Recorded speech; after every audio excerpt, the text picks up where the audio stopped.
Hello students, welcome back. तो अब हम लोग इस लेक्चर में रिजोल्यूशन ऑफ वेक्टर के बाद हम लोग मल्टीप्लिकेशन ऑफ वेक्टर पढ़ेंगे, डॉट प्रोडक्ट क्रॉस प्रोडक्ट क्या होता है। लेकिन उससे पहले एक important topic that is unit vector के बारे में थोड़ा डिस्कशन कर लेते हैं। यूनिट वेक्टर, तो देखो यूनिट वेक्टर होता क्या, वैसा वेक्टर जिसका मैग्नीट्यूड 1 हो। सपोज ए कोई वेक्टर हुआ, अगर इसका मैग्नीट्यूड अगर 1 हो जाए ना, तब इसको हम लोग क्या बोलते हैं, यूनिट वेक्टर बोलते हैं। ठीक है, ए वेक्टर को क्या बोलेंगे, यूनिट वेक्टर। एंड इसको डिनोट कैसे करते हैं कि ए के ऊपर कैप लगा दिए हैं, ए कैप। ठीक है, A cap is equal to A vector and divided by its magnitude, उसका मैग्नीट्यूड। यानी एक वेक्टर को अगर उसके मैग्नीट्यूड से डिवाइड कर दें तो हम लोग के पास उसका यूनिट वेक्टर आ जाएगा। ठीक है, उसका क्या आ जाएगा, यूनिट वेक्टर आ जाएगा। जैसे सपोज करो इस तरीके से हम लोग कहते हैं ना कि अगर एक वेक्टर है, सपोज ए अगर वेक्टर है, तो इस वेक्टर के पास इसका मैग्नीट्यूड होना चाहिए और साथ में इसका क्या होना चाहिए, प्लस इसका डायरेक्शन होना चाहिए। दो चीज़ होना चाहिए ना, magnitude as well as direction. हम लोग बोलते हैं कि अगर ये वेक्टर है तो मैग्नीट्यूड होना चाहिए, डायरेक्शन भी होना चाहिए। तो अगर यहाँ से क्रॉस इसको इधर लेकर चले जाओ तो यहाँ से ए वेक्टर जो हम लोग लिखेंगे, दैट क्या लिखेंगे कि magnitude of A vector multiplied by unit cap. A unit मतलब यूनिट वेक्टर ऑफ ए। ठीक है, ए कैप इसको बोलते हैं। तो यहाँ जो ए कैप है ये डायरेक्शन को स्पेसिफाई कर रहा है, एंड यहाँ पे ए वेक्टर जो है ये इसका मैग्नीट्यूड बता रहा है। हाँ या ना, बस। तो एक वेक्टर को बनाने में उसका मैग्नीट्यूड और डायरेक्शन दोनों का रिक्वायरमेंट हो गया, एंड उसी डायरेक्शन को निकालने के लिए हम लोग कैसे करते हैं, ए वेक्टर डिवाइडेड बाय उसका मैग्नीट्यूड। ठीक है, जैसे क्वेश्चन है कि which of the following is a unit vector. आपको बताना है कि इसमें से कौन कौन सा यूनिट वेक्टर है। ठीक है, पहला ऑप्शन है ए वेक्टर को I cap plus J cap बोल रहे हैं। ठीक है, दूसरा ऑप्शन है A vector is equal to I cap plus J cap plus के कैप है। एंड जो थर्ड ऑप्शन है that is A vector is equal to 1/रूट I cap plus 1/√2 J cap है।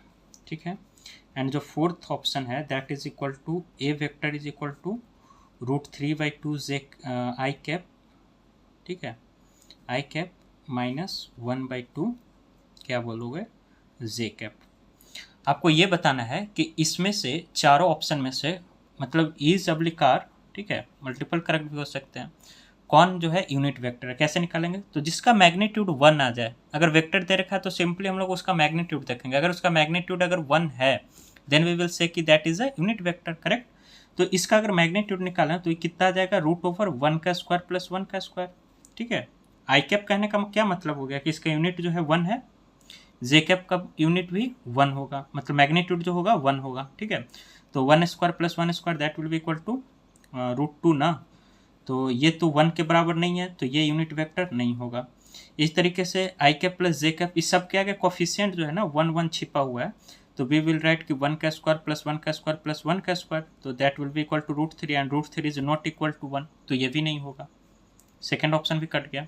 अब इसका देखो, इसका 1/√2, इसका अगर मैग्नीट्यूड अगर लिखने की कोशिश करें तो क्या होगा, रूट ओवर, पहले तो रूट होगा इसका स्क्वायर प्लस 1/√2 का स्क्वायर। तो जब हम लोग स्क्वायर निकालेंगे तो इसका जो मैग्नीट्यूड आएगा that will be equal to 1/2 plus 1/2 and that will be equal to 1 ना। तो हाँ, अब हम लोग बोल सकते हैं कि ये जो है यूनिट वेक्टर हो जाएगा। उसी तरीके से इसको चेक करना पड़ेगा, तो इसको अगर चेक करेंगे तो √3/2 का स्क्वायर, ठीक है, इसका मैग्नीट्यूड निकाल रहे हैं, प्लस 1/2 का होल स्क्वायर। तो यहाँ से अगर इसका मैग्नीट्यूड की अगर बात करें तो that will be equal to 3/4 plus 1/4, so 4/4 that will be equal to 1। तो अगेन यहाँ पे जो वैल्यू आ गया ये भी 1, यानी ये भी यूनिट वेक्टर है। यानी इसमें से थर्ड एंड फोर्थ ऑप्शन जो है वो यूनिट वेक्टर एंड बाकी यूनिट वेक्टर नहीं है। ठीक है, नेक्स्ट क्वेश्चन जो है कह रहा है for what value of M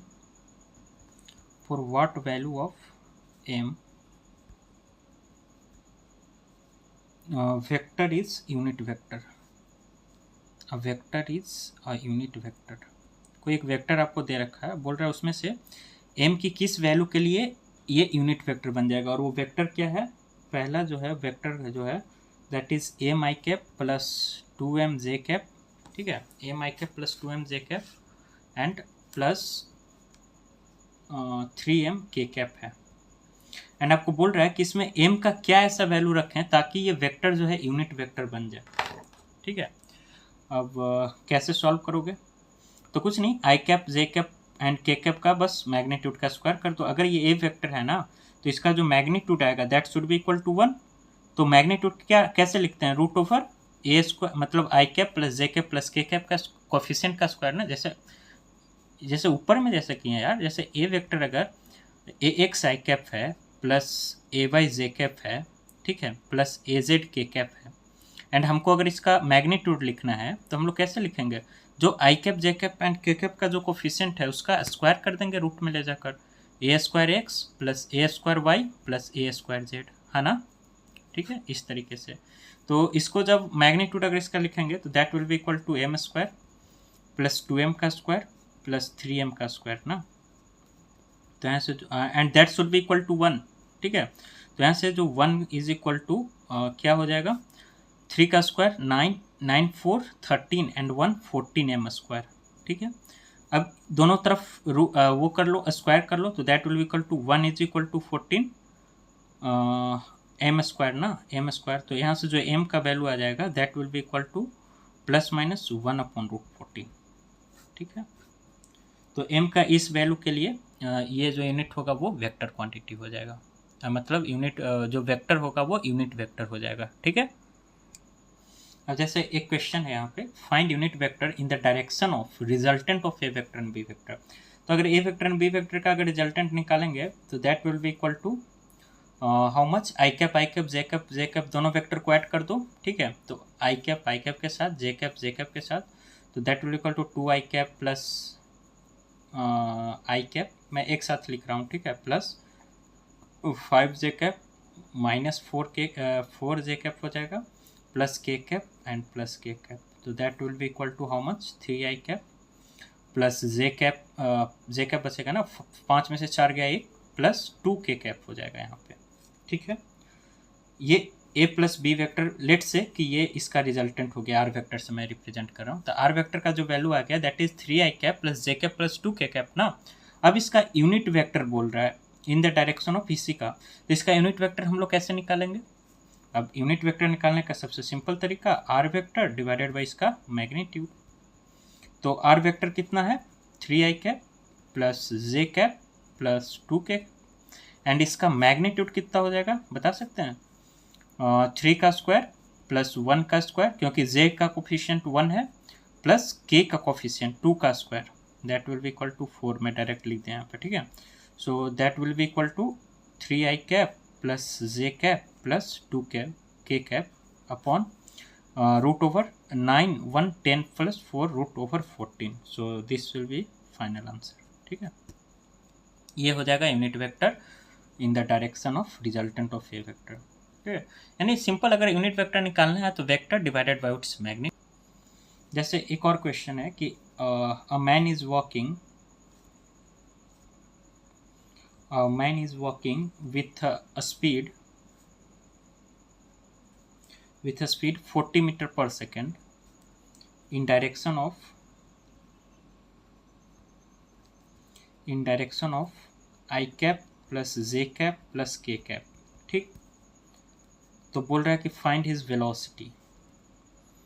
तो अब देखो स्पीड दिया है एंड उसका डायरेक्शन दिया है और आपसे वेलोसिटी। देखो यहाँ से एक बात समझ में आती है कि जो स्पीड है ना, स्पीड क्या है? स्केलर क्वांटिटी है, एंड अगर स्केलर में, ठीक है, स्केलर में अगर उसका डायरेक्शन का मल्टीप्लिकेशन हो जाए तो वेक्टर बन जाए, तो स्पीड में अगर उसका डायरेक्शन ऐड कर देंगे तो वेलोसिटी बन जाएगा, क्योंकि वेलोसिटी वेक्टर क्वांटिटी है। वेलोसिटी क्या होता है? मैग्नीट्यूड, स्पीड एंड प्लस उसका डायरेक्शन, हाँ या ना?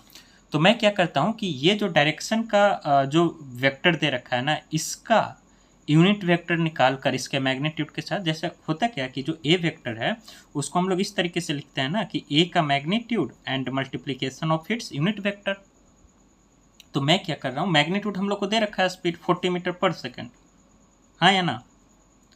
जो वेलोसिटी अगर लिखें इस तरीके से, तो वेलोसिटी तो ये मतलब ए वेक्टर के जगह पे अगर ये भी से डिनोट करते हैं वेलोसिटी को, तो दैट उसको कैसे लिखेंगे कि मैग्नीट्यूड ऑफ वेलोसिटी। तो मैग्नीट्यूड ऑफ वेलोसिटी को स्पीड बोलते हैं, मल्टीप्लाइड बाय वेलोसिटी का मतलब जो डायरेक्शन है, वेलोसिटी का मतलब डायरेक्शन से मल्टीप्लाई यानी यूनिट वेक्टर, ठीक है। तो इसको जब आप मैग्नीट्यूड तो दे रखा है ना 14, एंड जब इसका यूनिट वेक्टर निकालोगे इस डायरेक्शन का i cap plus J cap plus के कैप, उसको कैसे लिखोगे कि vector divided by its magnitude. तो i cap plus J cap plus के कैप, ये मल्टीप्लाई में है, प्लस के cap divided by root over. अच्छा, इसका मैं यूनिट वेक्टर निकाल रहा हूँ, ये जो डायरेक्शन है ना इसका यूनिट वेक्टर क्या हो जाएगा कि I cap plus J cap plus के cap and divided by its magnitude. Magnitude कितना हो जाएगा, सबका कोफिशिएंट 1 है ना, मतलब 1 आई कैप 1 जे कैप 1 के कैप है, तो 1 square plus 1 square plus 1 square that will be equal to 1/√3 ना, इंटू मतलब i cap plus J cap plus के कैप डिवाइडेड बाई √3। तो यहाँ पे √3 आ जाएगा। तो ये जो फाइनल जो वेलोसिटी आएगा आपका that will equal to 40/√3 into I cap plus J cap plus के cap. This will be the final answer. करना कुछ नहीं है, जो डायरेक्शन दिया है उसका यूनिट वेक्टर निकालकर स्पीड के साथ मल्टीप्लाई कर देना है, ठीक है। This will be the final answer. Now see, यहाँ पे क्वेश्चन है find a vector in the direction of A cap, ठीक है। एक वेक्टर बोल रहा है कि वो जो डायरेक्शन मतलब जो उसका vector in the direction of A cap, मतलब ए वेक्टर के डायरेक्शन में मतलब ये जो ये वेक्टर दे रखा है ना, इसी के डायरेक्शन में एक वेक्टर फाइंड आउट करना है जिसका मैग्नीट्यूड बी वेक्टर के बराबर हो, ठीक है। यानी कहने का मतलब कि मैग्नीट्यूड बी वाले को लेना है और डायरेक्शन ए वाले का लेना है। तो जो रिजल्टेंट जो वेक्टर आएगा उसको हम लोग कैसे लिख सकते हैं कि बी का मैग्नीट्यूड होना चाहिए एंड ए वेक्टर का डायरेक्शन ना, तो डायरेक्शन के लिए हम लोग क्या करते हैं, उसका यूनिट वेक्टर से मल्टीप्लाई करते हैं। तो ए का यूनिट वेक्टर स्मॉल ए है, सॉरी स्मॉल ए का यूनिट वेक्टर, ठीक है। तो यहाँ से बी वेक्टर का मैग्नीट्यूड कितना आ जाएगा, बी वेक्टर का मैग्नीट्यूड यहाँ हम लोग लिखते हैं कि बी वेक्टर जो है 4j cap minus 3k cap अगर है तो इसका जो मैग्नीट्यूड आएगा that will be equal to √4 का स्क्वायर प्लस 3 का square that will be equal to 5 ना, ये 5 आएगा। एंड उसी तरीके से अगर ए यूनिट वेक्टर की अगर बात करें ए कैप की, तो that will be equal to A vector upon its magnitude. तो ए इसका मैग्नीट्यूड कितना आएगा, ए वेक्टर का जो मैग्नीट्यूड आएगा that will be equal to √5 का स्क्वायर प्लस 2 का स्क्वायर, के वाला है प्लस 1 का स्क्वायर, ठीक है। तो that will be equal to 5 का स्क्वायर 25 एंड 4 29 और 1 30, ठीक है, √30। ये ए का मैग्नीट्यूड आ गया। तो वही बोल रहा है कि बी का मैग्नीट्यूड होगा एंड ए का यूनिट वेक्टर से मल्टीप्लाई कर दो। तो बी का कितना है मैग्नीट्यूड दैट इज 5 ना, 5 मल्टीप्लाइड बाई ए वेक्टर, ए का ये यूनिट वेक्टर, तो ए का यूनिट वेक्टर कितना है vector divided by its magnitude ना। तो वेक्टर तो एज इट इज लिख देंगे plus divided by its magnitude, magnitude कितना आ गया था √30 ना। सो जो आंसर आएगा दैट विल इक्वल टू 5। इसको अगर सॉल्व कर देना तो मतलब सॉल्व अपना कर लेना, 5/√30 इंटू इस तरीके से आएगा 5 आई के प्लस जे के प्लस 2k का, ठीक। ये आर वेक्टर का वो आ जाएगा। समझ में आई बात मैंने क्या किया, क्योंकि जो क्वेश्चन कह रहा है ना उसी हिसाब से चलो, अपने आप सॉल्व हो जाएगा। पहले मैग्नीट्यूड मल्टीप्लाइड बाय डायरेक्शन, किसके डायरेक्शन, उसके ए वेक्टर के डायरेक्शन में निकालने के लिए बोल रहा है, किसका मैग्नीट्यूड, बी वेक्टर का मैग्नीट्यूड। आई होप इतना समझ में आ गया होगा। तो अब हम लोग नेक्स्ट टॉपिक की ओर आगे बढ़ेंगे। यहाँ पे हमारा यूनिट वेक्टर से रिलेटेड जो था ऑलमोस्ट कंप्लीट हो गया। तो अब मल्टीप्लिकेशन ऑफ वेक्टर की हम लोग बात करते हैं, ठीक है। तो देखो मल्टीप्लिकेशन ऑफ वेक्टर,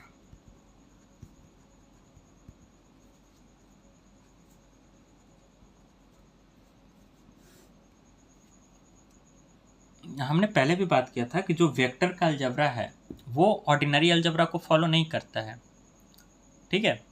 यहाँ पे कुछ अलग होते हैं, जैसे अगर मल्टीप्लाई अगर करना है ना, मल्टीप्लिकेशन ऑफ वेक्टर, तो इसमें हम लोग दो तरह का मल्टीप्लिकेशन पढ़ते हैं। एक होता है डॉट प्रोडक्ट, ठीक है, और एक होता है क्रॉस प्रोडक्ट।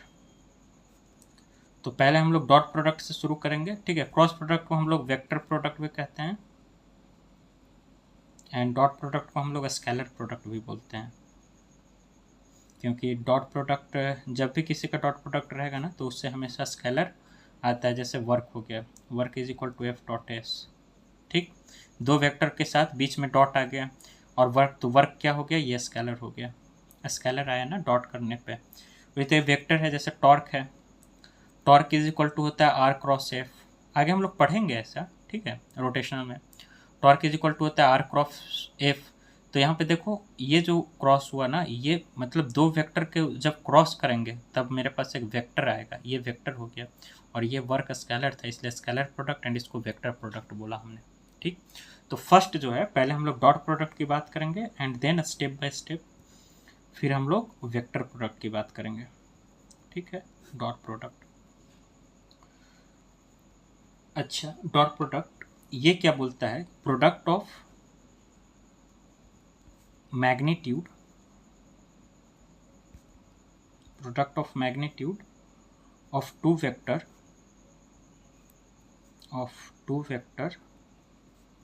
with cosine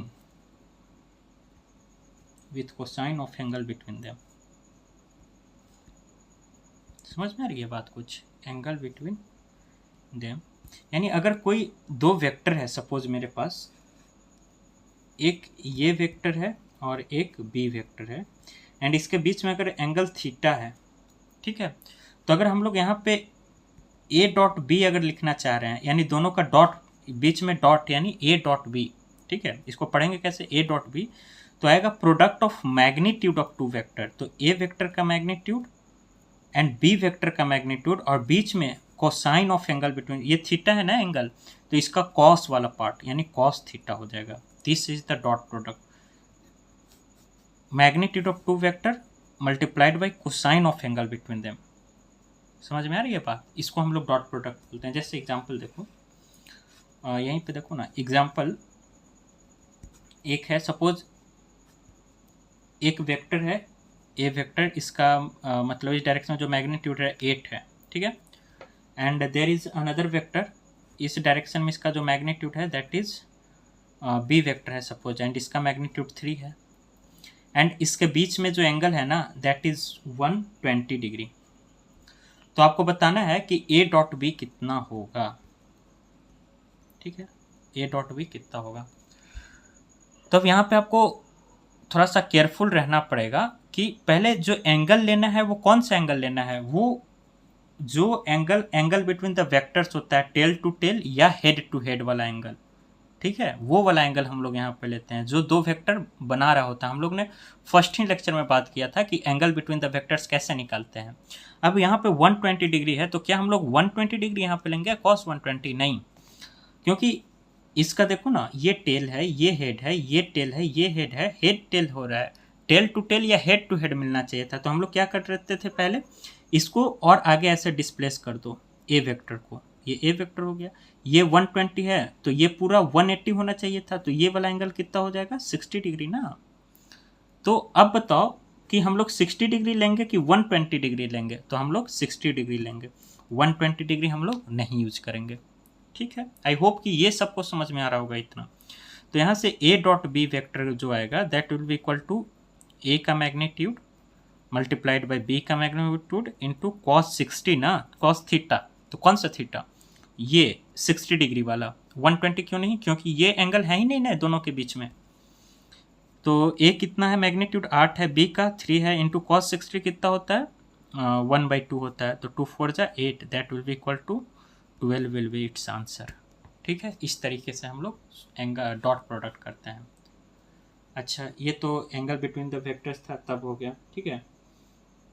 अब जैसे सपोज करो यहाँ पे अगर मैं 3 पॉइंट, इफ थीटा इज 0, ठीक है, अगर दो वेक्टर है दोनों के बीच में अगर एंगल 0 डिग्री है, ठीक है, तब जो ए डॉट बी होगा that will be equal to A B cos 0 ना, एंड कॉस 0 कितना होता है 1, तो that will be equal to A dot B का जो वैल्यू आएगा that will equal to magnitude of A multiplied by magnitude of B, ठीक है, यही आएगा। एंड ये जो आएगा मतलब magnitude of A multiplied by magnitude of B, and ये मैक्सिमम वैल्यू होता है इसका, ठीक है। मतलब मैक्सिमम अगर बोले कि डॉट प्रोडक्ट मैक्सिमम कितने पे आएगा, तो जितने पे कॉस 0, क्योंकि कॉस 0 पे ही मैक्सिमम वैल्यू आएगा। फिर कॉस जैसे जैसे एंगल बढ़ाएंगे, cos 30, cos 60, cos 90, वैसे वैसे एंगल कम होते जाता है, वैसे वैसे मैग्नीट्यूड कम होते जाए। जैसे cos 90 कितना होता है, cos 90 0 होता है, cos 0 1 होता है ना, तो ए बी सिर्फ बच जाएगा, ये मैक्सिमम वैल्यू। इसी तरीके से अगर थीटा अगर 180 डिग्री है, सपोज थीटा इज 180 डिग्री, तो जो ए बी का वैल्यू आएगा that will be equal to A B cos 180, and cos 180 कितना होता है, -1, तो इसका वैल्यू कितना आ जाएगा, -AB। अच्छा, मैग्नीट्यूड ऑफ ए को अगर मैं ठीक है, -AB आएगा इसका वैल्यू, और ये मिनिमम वैल्यू आएगा, ठीक है, क्योंकि cos का मैक्सिमम वैल्यू तो 1 होता है एंड मिनिमम वैल्यू -1 होता है। हम लोगों ने पहले बात कर चुका है कि cos थीटा का मैक्सिमम कितना है, 0, मतलब मैक्सिमम कितना होता है 1, ठीक है, मैक्सिमम 1 एंड मिनिमम वैल्यू जो होता है 1, वो -1 होता है, ठीक है।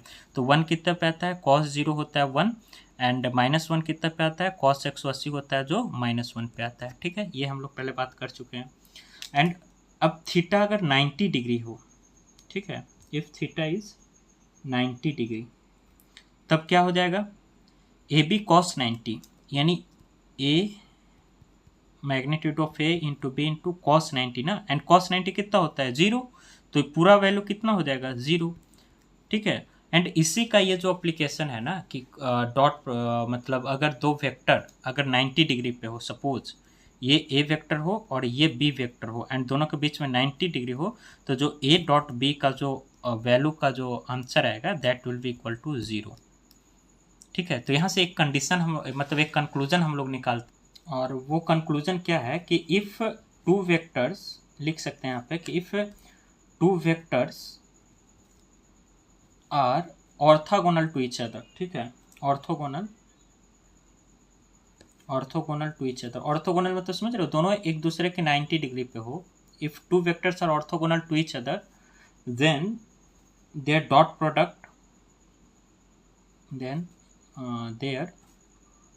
Product must be 0। अभी हम लोग ने ये बात प्रूफ कर लिया ना कि अगर कोई दो वेक्टर अगर 90 मतलब दोनों वेक्टर अगर परपेंडिकुलर है एक दूसरे को, ठीक है, एंड बीच में अगर 90 डिग्री एंगल है, तो इसका जो ए डॉट बी होगा that will be equal to 0। ये काफ़ी इंपॉर्टेंट है, इस पे क्वेश्चंस भी आते हैं, ठीक है, तो ये आप याद रखिएगा। अब ठीक है, ये इंपॉर्टेंट है। अब कुछ इंपॉर्टेंट पॉइंट जो सच में इंपॉर्टेंट है, मतलब हर जगह वो इंपॉर्टेंट है, इंपॉर्टेंट पॉइंट्स, ठीक है। कभी अगर यूनिट वेक्टर को ही अगर डॉट किया जाए तो कितना आएगा, जैसे हम लोग आई कैप, जे कैप, के कैप लिखते हैं ना डायरेक्शंस में, ठीक है। तो अगर ये याद रखिएगा, ठीक है, कि I cap dot I cap is equal to J cap dot J cap is equal to K cap dot K cap, और इस सब का वैल्यू कितना होगा बता सकते हैं क्या। अब देखो, कोई आई कैप कहने का क्या मतलब हुआ कि अगर हम लोग यहाँ पे कोऑर्डिनेट अगर बनाए तो ये आई कैप हुआ, ये माइनस आई कैप, ये जे कैप हुआ और ये माइनस जे कैप ना, तो i cap dot I cap यानी आई का मैग्नीट्यूड 1 हो गया, इसका भी 1 हो गया, एंड कॉस दोनों एक ही डायरेक्शन में है ना, आई कैप डॉट आई कैप दोनों एक ही, तो दोनों के बीच में जो थीटा हो गया वो कितना हो गया 0 डिग्री ना, तो cos 0, तो cos 0 कितना होता है 1, तो 1 into 1 will be equal to 1, सबका वही होगा, तो इसका जो वैल्यू आता है दैट इज 1 कैसे आया समझ गए, I cap dot I cap J cap is equal to K cap dot K cap, ये सब का वैल्यू कितना आता है 1 आएगा, ठीक है। उसी तरीके से सेकंड है, अब आई कैप डॉट जे कैप करो, ठीक है, तो इसका या फिर आप जे कैप डॉट के कैप करो, जे कैप डॉट के कैप, या फिर आप के डॉट आई कैप करो, के डॉट आई कैप, इस सब का जो वैल्यू आएगा ये कितना आएगा 0 आएगा। 0 कैसे आएगा, तीनों का, इसका भी 0, इसका भी 0, इसका भी 0, इसमें इसका भी 1, इसका भी 1, इसका भी 1, सबका वैल्यू 1, ठीक है। कैसे 0 आएगा, आई का मैग्नीट्यूड बताना 1, जे का मैग्नीट्यूड 1, एंड आई एंड जे के बीच में कितना एंगल है, देखो यहाँ पे गौर से, ये आई कैप है, ये जे कैप है, दोनों के बीच में थीटा कितना है 90, तो cos 90 0 ना, तो 0 मतलब cos 90, तो cos 90 0 यानी टोटल 0 हो गया, तो इस तरीके से ये 0 आ गया, ठीक है। थर्ड पॉइंट जो होता है कि अगर कोई दो वेक्टर है यूनिट वेक्टर, ठीक है, यूनिट वेक्टर को अगर उसी के साथ डॉट प्रोडक्ट अगर किया जाए, ए यूनिट वेक्टर को डॉट प्रोडक्ट किया जा रहा है उसी यूनिट वेक्टर के साथ, तो इसका भी वैल्यू कितना आता है, 1 आता है, क्योंकि I cap dot I cap value कितना था, 1। उसी तरह से ये भी हो जाएगा 1, ठीक है। एंड फोर्थ जो है ए कैप है, ठीक है, एंड मतलब सिर्फ इसी का होगा। अब जैसे कोई एक है A cap dot B cap है सपोज, तो इसका क्या हो जाएगा बताना, A cap dot B cap का ए का अच्छा एक ए यूनिट वेक्टर का मतलब इसका मैग्नीट्यूड, यानी ए का मैग्नीट्यूड डॉट बी का मैग्नीट्यूड, ठीक है, ए वेक्टर का B vector magnitude into cos theta ना, तो ए यूनिट वेक्टर है तो इसका मैग्नीट्यूड 1 हो गया, ठीक है, ए यूनिट वेक्टर है तो इसका 1 इंटू कॉस थीटा, तो इसका जो आंसर आएगा that will be equal to cos theta. इसका 1 नहीं होगा, सिर्फ सेम जब वेक्टर मल्टीप्लाई होगा I dot I J dot J के डॉट के ए डॉट ए तब सिर्फ 1 होता है, ए डॉट बी का 1 नहीं होगा, इसका कॉस थीटा होगा, ठीक है। एंड उसी तरीके से अगर सिर्फ वेक्टर है A vector dot A vector, ये यूनिट वेक्टर था तो यूनिट वेक्टर का मैग्नीट्यूड 1 होता है, तो 1 इंटू कॉस 0 1 हो गया। ए डॉट ए है तो इसका जो वो आएगा ना दैट इज ए स्क्वायर के बराबर आएगा इसका वैल्यू, ठीक है। याद रखना ए डॉट ए का वैल्यू 1 आएगा क्योंकि ये यूनिट वेक्टर है, यूनिट वेक्टर कहने का मतलब इसका मैग्नीट्यूड भी 1 है एंड एंगल भी 0 degree. A vector dot A vector, दो वेक्टर को एक साथ मल्टीप्लाई करेगा तो उसका ए का स्क्वायर कर दो, ठीक है, वो उसका आंसर आ जाएगा, ठीक है। आई होप ये सबसे हो जाएगा। तो अब एक और चीज़ है कि जो डॉट प्रोडक्ट होता है, ठीक है, अभी देखते जाओ, बस समझते जाओ, सुनते जाओ, मेमोराइज करते जाओ, ठीक है। Dot product is commutative in nature, dot product is commutative, यानी ए को बी के साथ डॉट प्रोडक्ट करो या फिर बी को ए के साथ डॉट प्रोडक्ट करो, बात एक ही है, ठीक है। दूसरा बोल रहा है कि जो डॉट प्रोडक्ट होता है, डॉट प्रोडक्ट इज क्या इसको बोल सकते हैं, dot product is distributive in nature, is distributive. अब डिस्ट्रीब्यूटिव कहने का क्या मतलब है कि सपोज कोई एक सी वेक्टर है, उसको अगर ए वेक्टर प्लस बी वेक्टर के साथ मल्टीप्लाई कर रहे हैं हम लोग, तो दैट इज सेम एज, ठीक है, इसको इक्वल टू साइन देंगे, इसको इससे मल्टीप्लाई कर दो, इससे इसको मल्टीप्लाई कर दो, तो C dot A vector, C vector dot A vector plus C vector dot B vector, correct, इस तरीके से काम करते हैं। अच्छा, अब मान लो कि आई कैप जे कैप और के कैप, इस इतना पहले ध्यान से समझ लो, ठीक है, कि आई डॉट आई 1 होता है, जे डॉट जे 1 होता है, लेकिन आई डॉट जे 0 होता है, ए डॉट ए यूनिट वेक्टर डॉट ए यूनिट वेक्टर, दोनों का मैग्नीट्यूड 1 होता है। जैसे इसका समझ में आ रहा है ना, A unit vector 1 into cos 0, तो that will be equal to 1, ठीक है। इसका A dot A into cos 0 that will be equal to A square, समझ रहे हो, विद डॉट प्रोडक्ट कम्यूटेटिव। इतना ही हम लोग बातें किए हैं अभी। अब देखो आगे, जैसे सपोज मल्टीप्लाई करते कैसे हैं ये समझना है।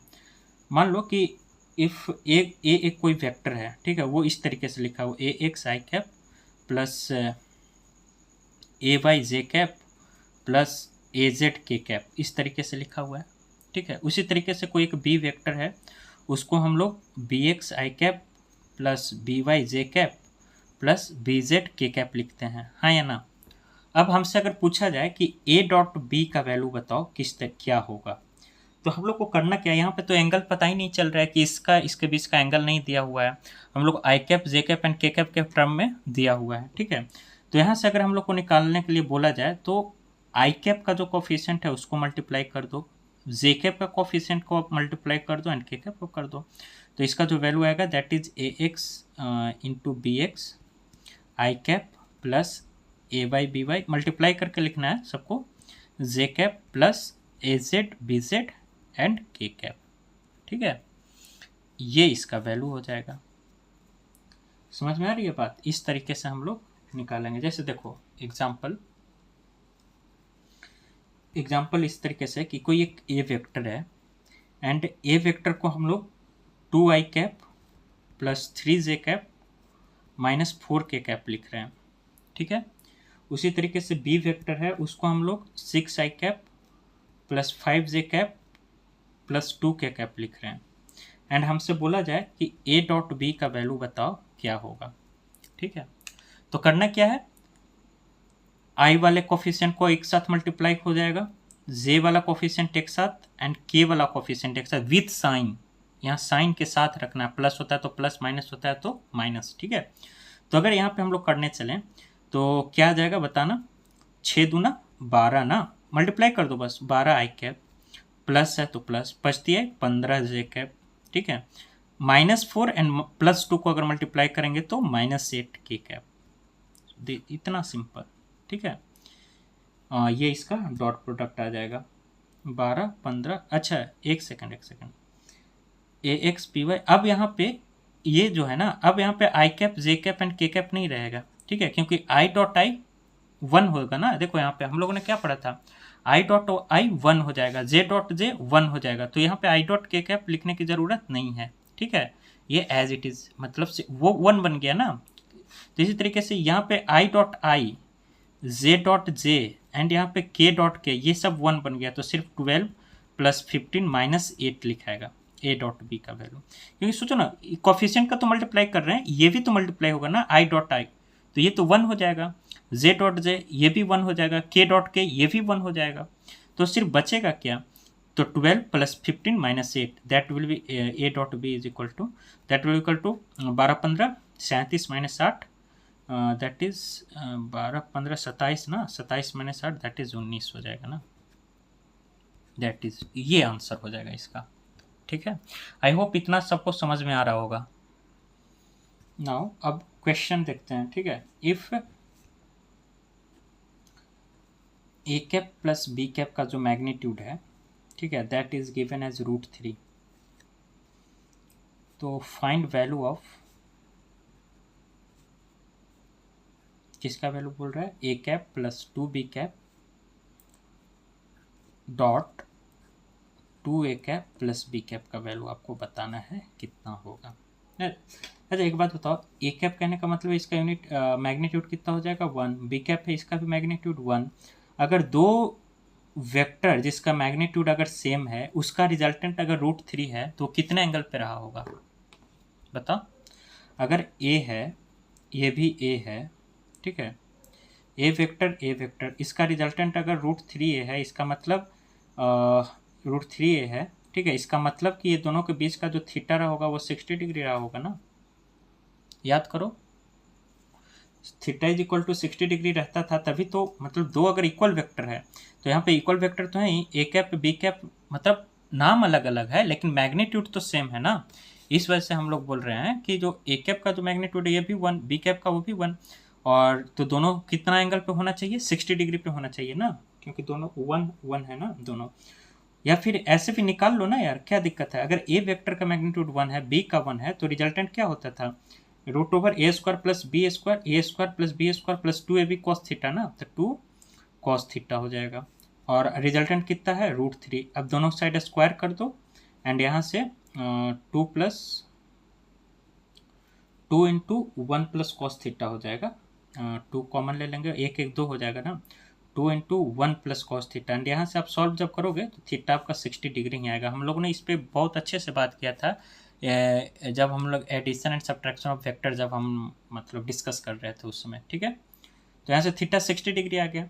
अब थीटा हम लोगों ने क्यों निकाल लिया, क्योंकि देखो यहाँ पे दो वेक्टर है ना, तो दोनों में लगेगा डिस्ट्रीब्यूटिव प्रॉपर्टी, ठीक है। मल्टीप्लिकेशन कैसे करें, डिस्ट्रीब्यूटिव, ए वेक्टर को पहले 2a के साथ मल्टीप्लाई करो, फिर इसी ए वेक्टर को पहले फिर b के साथ मल्टीप्लाई कर दो, उसी तरीके से b को इससे एंड फिर इससे, इसको इससे करना है, ठीक है,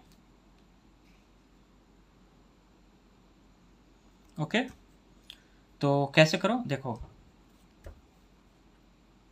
ए कैप आ जाओ, पहले इसको इससे करो, तो मैं ऐसे लिख रहा हूँ, स्टेप बाय स्टेप अभी लिख रहा हूँ, ठीक है। तो A cap dot A cap, ठीक है, sorry A cap dot 2a cap ना, प्लस में ए कैप डॉट है तो बीच में डॉट डालना, ठीक है, B cap plus 2b cap dot two A cap, ठीक है, plus two B cap dot B cap, इस तरीके से मल्टीप्लाई कर सकते हैं, ठीक है। अब एक बात बताओ, ये ए वेक्टर है, ठीक है, इसका मतलब ए कैप का मैग्नीट्यूड तो 1 है, बी कैप का भी मैग्नीट्यूड 1 है, तो इसका कितना हो जाएगा 2a cos थीटा ना। अगर ए है तो 2a cos theta, and cos A dot A का मतलब क्या होता है 1 हो जाएगा ना। A unit vector multiplied by A unit vector 1 हो जाएगा, क्योंकि इसका मैग्नीट्यूड कितना है 1 है, इसका भी मैग्नीट्यूड कितना है 1 है, तो 1 इंटू 1 एंड cos 0 कितना, cos 0 भी 1, तो इसका जो वैल्यू आएगा that will be equal to 2a square ना। ऐसे भी लिख सकते हो, ए डॉट ए को 2a स्क्वायर लिख देना, ठीक है। एंड इसको क्या लिख सकते हो आप, ए डॉट बी है तो ए बी कॉस थीटा, यहाँ पे इसका मैग्नीट्यूड 1 ले लेंगे फिर बी को, बस आपको शो करने के लिए मैं कर रहा हूँ इतना, plus 4ab cos theta plus 2b square ना। अब मैं क्या बोल रहा हूँ कि ए कैप वाले को ना, इसका मैग्नीट्यूड अगर ए मान रखा है ना इसका, तो that will be equal to, इसका मैग्नीट्यूड जो होगा that will be equal to 1, तो ये 2 plus 4ab cos theta plus ab cos 5ab cos theta plus 2b square ना। एंड इसका मैग्नीट्यूड ए बी क्या है, मैग्नीट्यूड ऑफ ए मतलब A unit vector and B unit vector का ये magnitude है, ठीक है, एंड उसका मैग्नीट्यूड 1 हो जाएगा, ठीक है। तो 2 प्लस 5 हो जाएगा ए बी, अरे ए का इसका मैग्नीट्यूड 1 है, बी का भी मैग्नीट्यूड 1 है, तो इसका जो ए बी का जो वैल्यू आएगा वो भी तो 1 आएगा, 1 इंटू 1, ठीक है। तो 5 एंड कॉस थीटा कितना है, थीटा 60 डिग्री प्लस 2 हो जाएगा, क्योंकि बी का कितना है मैग्नीट्यूड 1 है ना, ठीक है। तो यहाँ पे कितना हो जाएगा, 2 2 4 प्लस 5/2 ना, तो दैट विल 4 दूनी 8 5 13/2, this will be the final answer, ठीक है। कोई तकलीफ?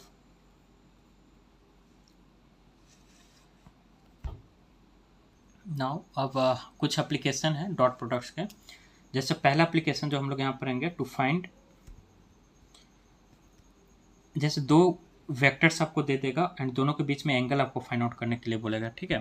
तो to find angle between the vectors, जैसे हम लोग जानते हैं कि ए डॉट बी जो होता है that is A B cos theta, ठीक है, ए बी कॉस थीटा। तो यहाँ से जो कॉस थीटा का वैल्यू आएगा that we can write as A vector dot B vector divided by its magnitude, हाँ या ना, इस तरीके से हम लोग लिख सकते हैं ना इसको, कॉस थीटा को।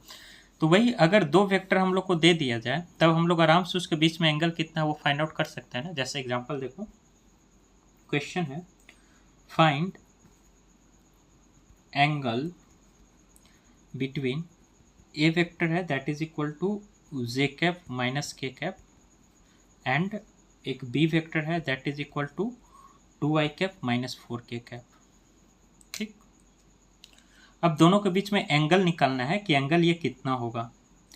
तो एक बात बताओ आप कि ए वेक्टर अगर जे कैप माइनस के कैप है तो इसका जो मैग्नीट्यूड होगा दैट विल बी कितना होगा, 1 + 1 दैट इज √2 ना, ठीक। इसी तरह अगर बी वेक्टर है तो इसका जो मैग्नीट्यूड आएगा ये कितना आएगा, इसका कोफिशिएंट का स्क्वायर 2 का स्क्वायर प्लस 4 का square that will be equal to 4 का स्क्वायर 16 4 20 ना, √20, है ना, और ये √2 आया। अब cos थीटा कितना हो जाएगा, cos theta will be equal to A vector dot B vector divided by its magnitude, A vector B vector, ठीक है। A vector dot B vector अब करना है आपको, तो यहाँ पे मैं कर देता हूँ, ए वेक्टर डॉट बी वेक्टर जब आप करोगे तो देखो जे कैप है और एक के कैप है और ये 2i कैप है एंड माइनस के कैप है, तो इसको ए वेक्टर को आप ऐसे लिखो 0i cap plus 1j cap minus 1k cap, and B vector को आप क्या लिखोगे, that will be equal to 2i cap plus 0j cap minus 4k cap ना। तो अब करना क्या है, इसके कोफिशिएंट को मल्टीप्लाई कर दो तो 0 आ जाएगा, प्लस और i इंटू आई तो 1 होता ही है, j डॉट j 1 होगा, ये भी 0 आ जाएगा, and -1 - 4 that is equal to 4 हो जाएगा, प्लस 4 सिर्फ बचेगा ना ऊपर में। तो दैट a डॉट b का जो वैल्यू आया वो कितना आया, 4 आया। तो ऊपर में क्या लिखते हैं, 4 डिवाइडेड बाई √2, क्योंकि मैग्नीट्यूड ऑफ ए √2 हम लोग पहले ही निकाल चुके हैं, एंड ए √b का मैग्नीट्यूड √20, तो that will be equal to 4/√40 cos theta का जो वैल्यू आया 4/√40। तो यहाँ से जो थीटा आ जाएगा दैट इज कॉस इनवर्स, अपना इसको सिंप्लीफाई कर लेना, ठीक है, कॉस इनवर्स 4/√40, ठीक है। So this will be our final answer. Now जो सेकेंड एप्लीकेशन है डॉट प्रोडक्ट का, दैट इज वो क्या है, projection of vector, projection of a vector. अच्छा, इसका क्या मतलब होता है projection of A vector? Projection of A vector का मतलब ये होता है कि जैसे दो कोई वेक्टर है, सपोज एक इधर बी वेक्टर है एंड इसी के ऊपर एक और इधर ए वेक्टर है, ठीक है, ये दो वेक्टर है। अब हमको करना क्या है कि प्रोजेक्शन मतलब समझ रहे हो ना, परछाई, कि अगर ए वेक्टर को बी वेक्टर के, जैसे सपोज ए वेक्टर इधर है, अब मैं क्या कर रहा हूँ, ऊपर से एक लाइट जलाओ, ठीक है, इस तरीके से यहाँ से लाइट आ रहा है सपोज, ठीक है, दिस इज, ये लाइट आ रहा है ऊपर से, ठीक है, यहाँ से लाइट आ रहा है, तो इसका जो शैडो बनेगा ए वेक्टर का वो कुछ बी वेक्टर पे बनेगा ना शैडो। अगर बीच में एंगल थीटा है तो अगर ऊपर से अगर इसका लाइट जलाएंगे तो ए वेक्टर का जो प्रोजेक्शन आएगा वो बी वेक्टर पे आएगा। तो वही निकालना है कि ए वेक्टर का बी वेक्टर पे कितना प्रोजेक्शन आएगा, ठीक है। तो ये वाला जो पार्ट हुआ, ये अगर बी वेक्टर है, ये अगर बी वेक्टर है, तो ये वाला जो इतना पार्ट हो गया, ये क्या हो गया, प्रोजेक्शन ऑफ ए वेक्टर। ये लाइट है, ठीक है, लाइट ऊपर से डाल रहे हैं, तो जो ए वेक्टर है उसका projection of A vector on B vector, ठीक है, ए वेक्टर का बी वेक्टर के ऊपर प्रोजेक्शन कितना आया, समझ में आई बात? जैसे फिर से मैं देखो इसको थोड़ा छोटा कर दे रहा हूँ, बी वेक्टर को मैं बड़ा कर रहा हूँ इसको, और इसको ए वेक्टर को ऐसे रखते हैं, और हम लोग ना ऊपर से ऐसे लाइट डाल रहे हैं, ठीक है, सपोज ये हमारा सन है, ठीक, और इससे लाइट आ रही है ऐसे, ठीक है, लाइट आ रही है, तो ए वेक्टर का परछाई बनेगा ना बी वेक्टर पे, जैसे किसी भी चीज़ का, ये सपोज सन है, ठीक है, तो अगर इसका मतलब ये इस पे कितना प्रोजेक्ट हुआ है, ठीक है, तो कुछ इस तरीके से परछाई बनेगा, तो उसी को हम लोग बोल रहे हैं projection of A vector on a B vector, ठीक है। अच्छा, अगर ये एंगल थीटा है तो ये जो प्रोजेक्शन आएगा ये आएगा ए कॉस थीटा के बराबर। हम लोग पहले भी बात कर चुके हैं कि अगर ए वेक्टर है, जब रिजोल्यूशन ऑफ वेक्टर करे थे, एंगल बिटवीन थीटा है, तो एक इधर परछाई, मतलब इसका दो कंपोनेंट होगा, एक इधर और एक वाई एक्सिस में होगा। तो अगर ऊपर से लाइट डाल रहे हैं तो ए वेक्टर का जो एक्स एक्सिस वाला कंपोनेंट, मतलब ये इस पर कितना प्रोजेक्ट करेगा, जितना इसका इसके लॉन्ग कंपोनेंट जितना होगा उतना ही तो करेगा। अगर ये वेक्टर है तो इधर ए कॉस थीटा हो जाएगा एंड ऊपर ए साइन थीटा हो जाएगा ना, इस तरीके से, ठीक है, ये ए कॉस थीटा। अब करना क्या है, ध्यान से सुनना, projection of A vector on B vector अगर निकालना है तो उसको हम लोग मतलब कितना आ गया मैग्नीट्यूड की अगर बात करें, ठीक है, स्केलर का, तो ए कॉस थीटा के बराबर ही अभी आएगा ना। स्केलर की अगर बात करें, ए वेक्टर का जो प्रोजेक्शन है बी वेक्टर पर कितना आया, तो वो ए कॉस थीटा के बात करेंगे हम लोग, ठीक है। एंड एक बात और आप बताना कि ए डॉट बी को हम लोग ए बी कॉस थीटा लिखते हैं क्या, ए बी कॉस थीटा लिखते हैं, हाँ या ना। जैसे जो कॉस थीटा का वैल्यू आएगा that is A vector dot B vector divided by A B का मैग्नीट्यूड ना, हाँ या ना। यही तो हम लोग अभी तक पढ़ते आ रहे हैं, शुरू में जो निकाले थीटा बिटवीन द एंगल। तो यहाँ पे कॉस थीटा के जगह पे अगर ए क्या है, ये तो ए का तो मैग्नीट्यूड हो गया ना, ए वेक्टर का जो मैग्नीट्यूड हो गया उसको हम लोग ये बोल रहे हैं, ठीक है। तो ए कॉस थीटा जो है, ए इंटू कॉस थीटा के जगह पे A dot B divided by A B direct लिख सकते, इससे इसको कट कर दो तो बचेगा क्या, A vector dot B vector divided by B magnitude है इसका, ठीक है, डिवाइडेड बाई इट्स मैग्नीट्यूड। अब एक बात और याद करो, यूनिट वेक्टर में हम लोग पढ़े थे कि अगर बी अगर यूनिट वेक्टर है तो इसको किस तरीके से लिखते हैं, B vector divided by its magnitude ना। तो B vector divided by its magnitude को क्या लिख सकते हैं, ए वेक्टर डॉट बी का यूनिट वेक्टर, यही तो आ रहा है हम लोग के पास बार बार, इसीलिए हम लोग बोल रहे हैं कि projection of A vector on B vector हो गया।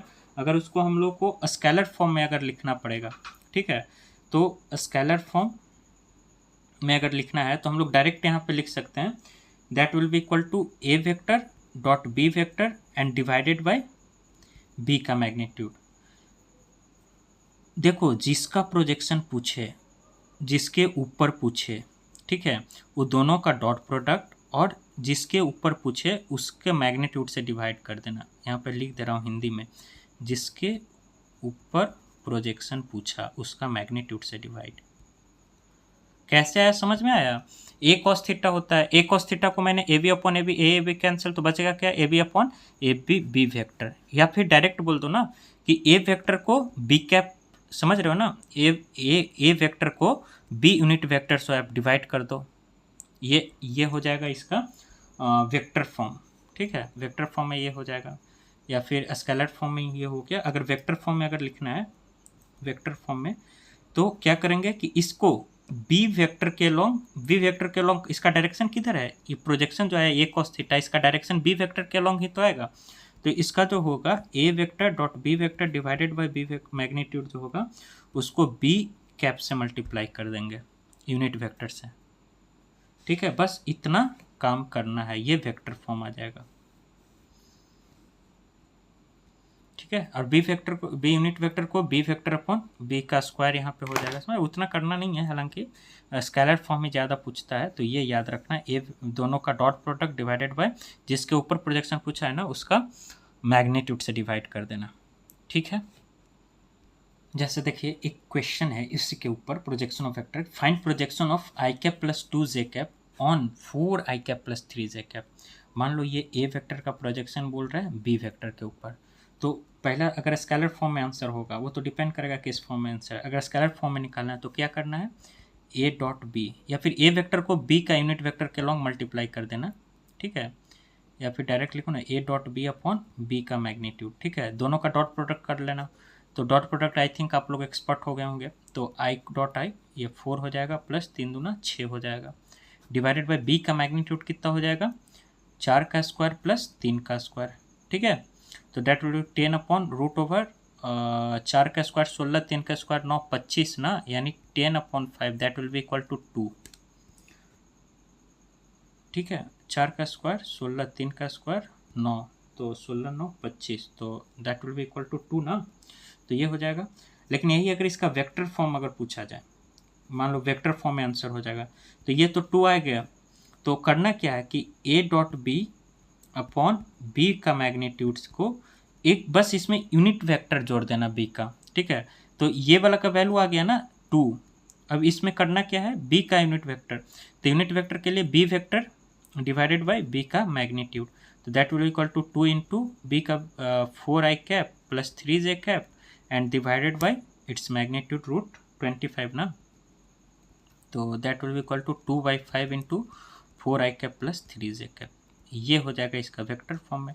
तो देख लेना कि स्केलर फॉर्म में पूछ रहा है कि वेक्टर फॉर्म में पूछ रहा है, क्या पूछ रहा है, उस हिसाब से आंसर आप दे दीजिएगा, ठीक है। जैसे एक और क्वेश्चन है यहाँ पे, find component of C vector perpendicular to D vector in the plane of C and D. जैसे मान लो कि एक वेक्टर है, सपोज इस तरीके से, ये सी वेक्टर है और एक यहाँ पे डी वेक्टर है, दोनों के बीच का जो एंगल है वो थीटा है, ठीक है। तो सी वेक्टर का ऐसे दे रखा है डायग्राम में, ठीक है, ये दोनों के बीच का एंगल थीटा, ऐसे सी वेक्टर है, ठीक है। Find component of C vector perpendicular to D vector in the plane of C and D. तो अगर ये दो वेक्टर है, ठीक है, तो सी वेक्टर का एक कंपोनेंट तो ये परपेंडिकुलर हो जाएगा ना, सी परपेंडिकुलर हो जाएगा, और इधर जो होगा सी पैरेलल होगा, ये वाला जो पार्ट आएगा इसका सी पैरेलल, सी कॉस थीटा और ये सी साइन थीटा, ठीक है, ये सी पैरेलल आएगा। तो बोल रहा है परपेंडिकुलर, सी परपेंडिकुलर निकालना है आपको, कितना आएगा।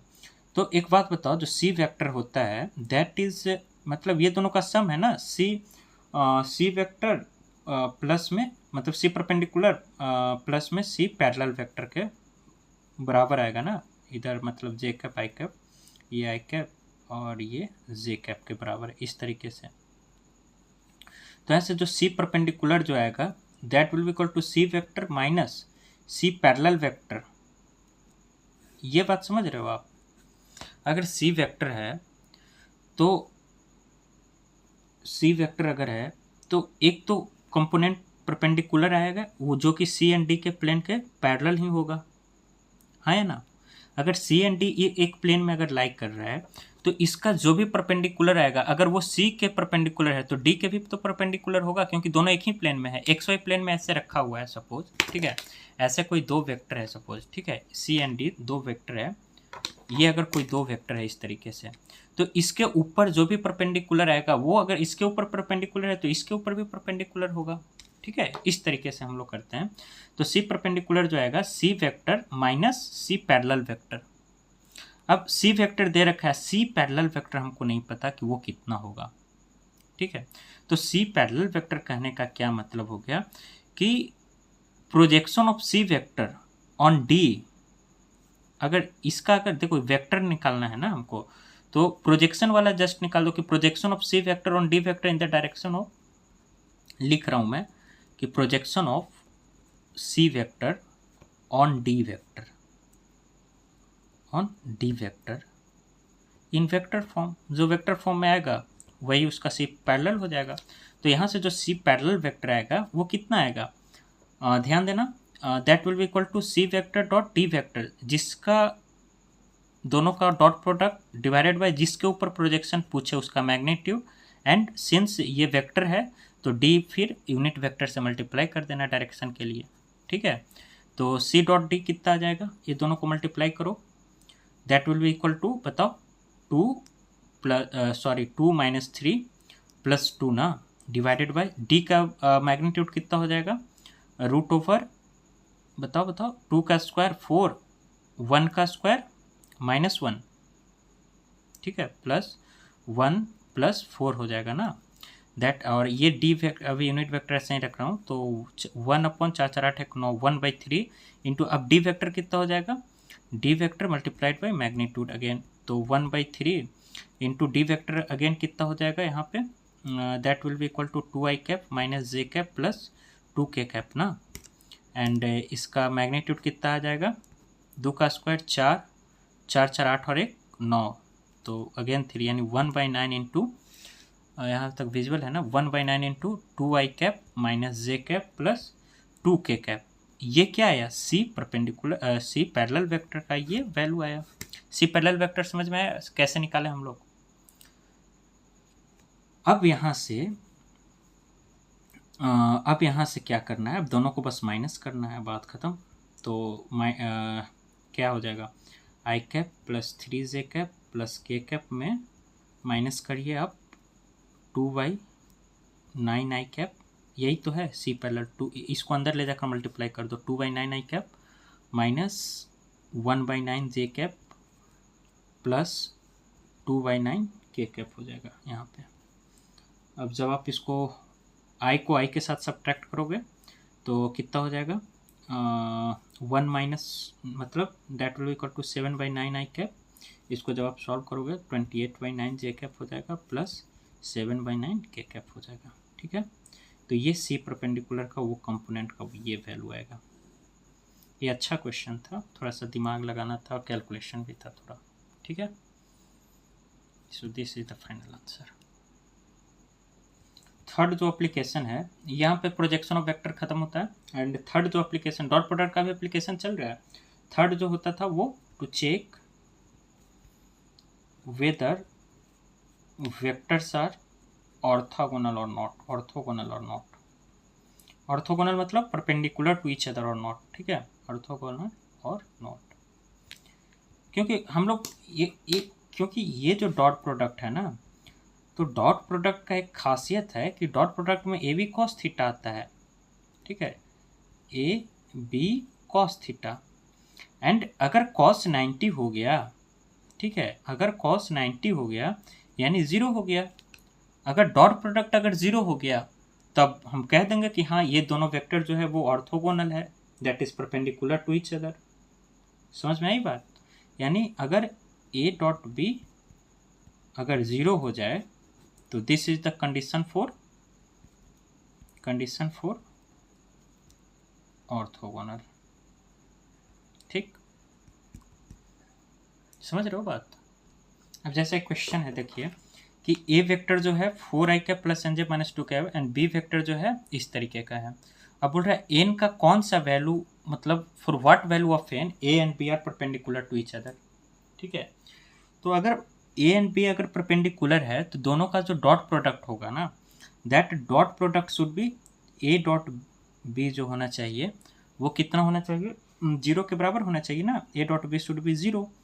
तो जब डॉट प्रोडक्ट अगर करेंगे, ठीक है, तो कैसे करते हैं, 4 डॉट मतलब अरे यार 4i cap plus N J cap minus 2k cap को डॉट करना है 2i cap plus 3j cap plus k cap, and इसका जो डॉट प्रोडक्ट आएगा वो 0 के बराबर आना चाहिए अगर परपेंडिकुलर है तो। ठीक है, तो कर दो, 4 दूना 8 plus 3n minus 2 should be equal to 0। 8 में से 2 गया 6 ना, तो 6 plus 3n is equal to 0। तो n का जो वैल्यू आएगा -6/3, that should be equal to -2।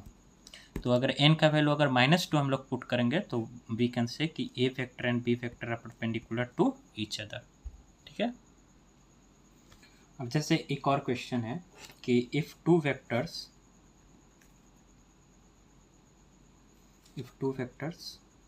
a cap plus b cap and 2a cap minus 3b cap are perpendicular to each other.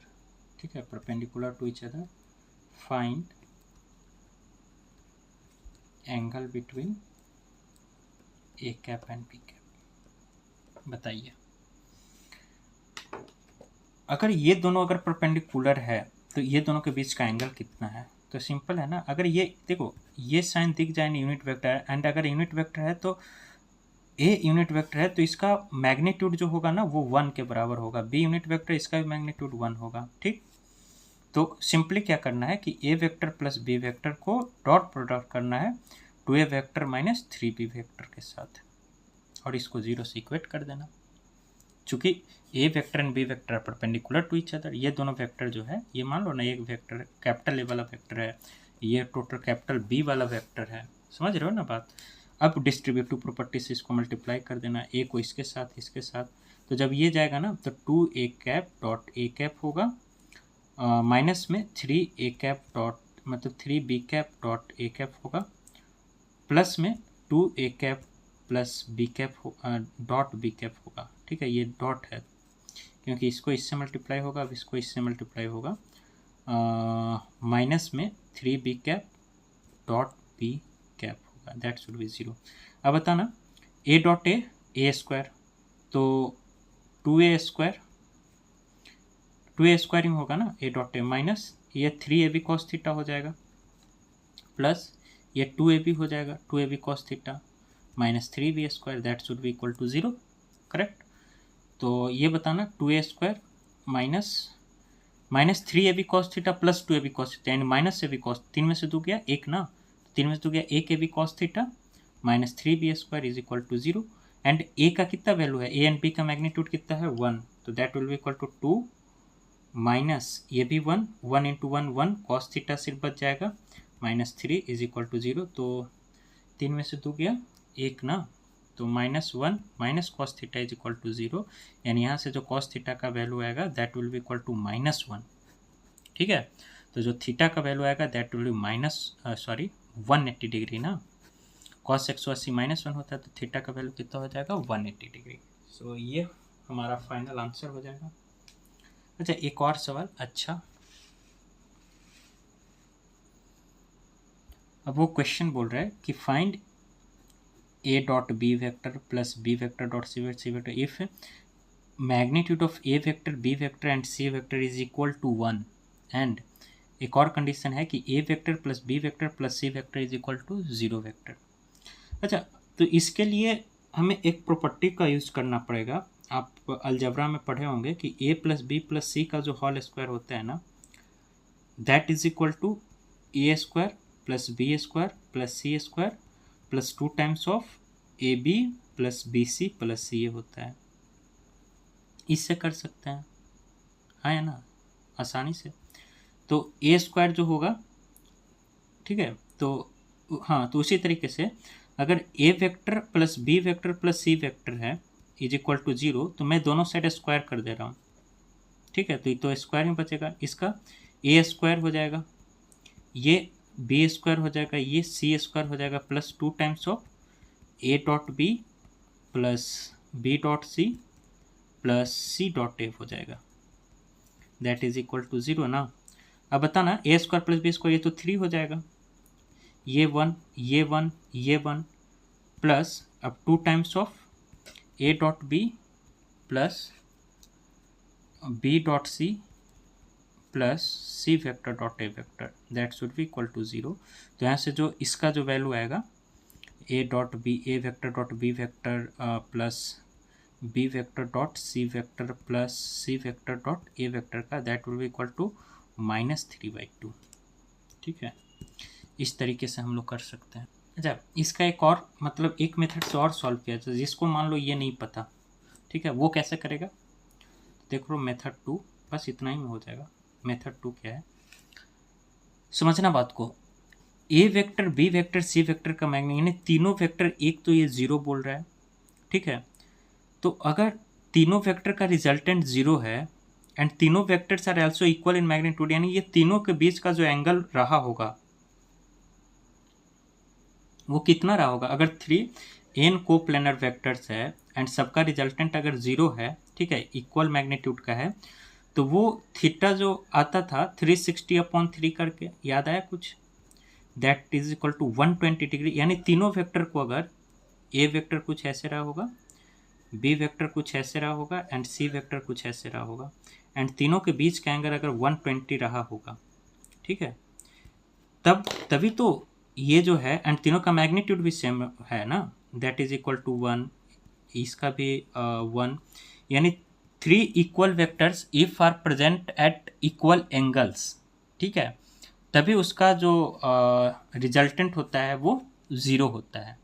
तो इससे ये दोनों से हम ये ड्राइव कर लें कि ये दोनों को मतलब जो थीटा होगा that is gonna to be 120 degree between any two vectors A B B C या सी ए के बीच में, ठीक है। तो अब यहाँ से बस एक लाइनर क्वेश्चन बन गया हम लोग के लिए। ए डॉट बी मतलब A vector dot B vector बोला है plus B vector dot C vector plus C vector dot A vector का, ठीक है। तो इसको ए बी कॉस थीटा लिख दो ना आप, और इसको बी सी कॉस थीटा लिख दो, और इसको सी ए कॉस थीटा लिख दो आप, ठीक। अब ए बी का ए और बी दोनों का मैग्नीट्यूड 1 है, तो ये 1 हो जाएगा, एंड कॉस थीटा यानी कॉस 120 हो जाएगा, तो 1 into cos 120 plus 1 into cos 120 into 1 plus cos 120। आप एक बात बताएं कि 120 डिग्री का जो वैल्यू होता है वो कितना होता है, कॉस 120, कॉस 120 का वैल्यू कॉस 90 प्लस 30 यानी माइनस साइन 30, दैट इज -1/2, इसका भी -1/2, यहाँ भी -1, दैट इज इक्वल टू -3/2, ठीक है। देखो दोनों से आंसर सेम आया ना। तो अगर आपको ये फॉर्मूला याद है डायरेक्ट कर दो, नहीं तो अगर आपको ये चमक गया ना कि अगर 3 coplanar vectors are present at equal angles with equal magnitude then their resultant will be 0, तो आप खट से निकाल लोगे कि इसका थीटा कितना रहा होगा दोनों के बीच में, तो 120। अगर थीटा ही आ गया तब तो आराम से पूरा A B cos theta B C cos theta -3/2। तो यहाँ तक हमारा यूनिट ये डॉट प्रोडक्ट खत्म होता है, एंड नेक्स्ट लेक्चर में हम लोग बात करेंगे about the cross product and we will wind up this chapter, ठीक है। So okay, take care, bye bye.